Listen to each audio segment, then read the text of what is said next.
આજે ઉંબાડિયું છે બનાવવાનું, દક્ષિણ જે ગુજરાતનું પ્રખ્યાત ઉંબાડિયું આજે એ ઘરે બનાવવાનું છે અને આપણી દેશી પદ્ધતિથી. આ અમારો ચૂલો છે સગડી, એના પર આ માટલામાં અમે ઉંબાડિયું મૂકીશું.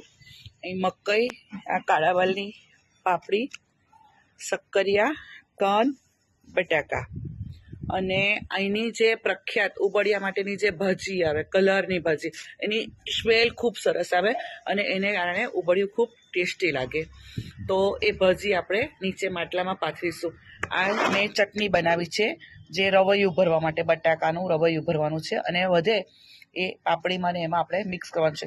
ચટણીમાં મેં આદુ, લીલા મરચાં, લીલું લસણ, સૂકું લસણ, સિંગદાણા, તલ, અજમો, હળદર, લીંબુ, મીઠું અને આ બધું યુઝ કર્યું છે. અને આ બીજી બધી આઈટમો છે, અજમો છે, લીલું વાટેલું એક્સ્ટ્રા મરચું છે, હળદર છે, દળેલું મીઠું છે, આખું મીઠું છે, થોડુંક ખરાશ આવે એ માટે, અને આ શીંગ તેલ છે.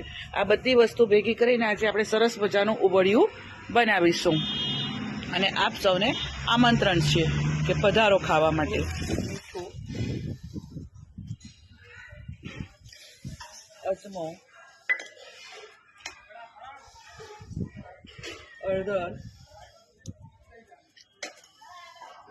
થોડુંક દળેલું મીઠું નાખીશું.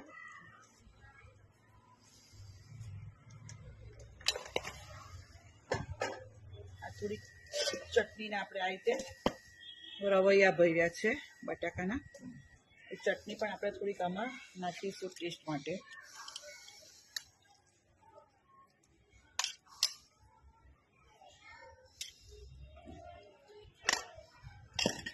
થોડુંક આખું મરચું નાખીશું વાટેલું લીલું.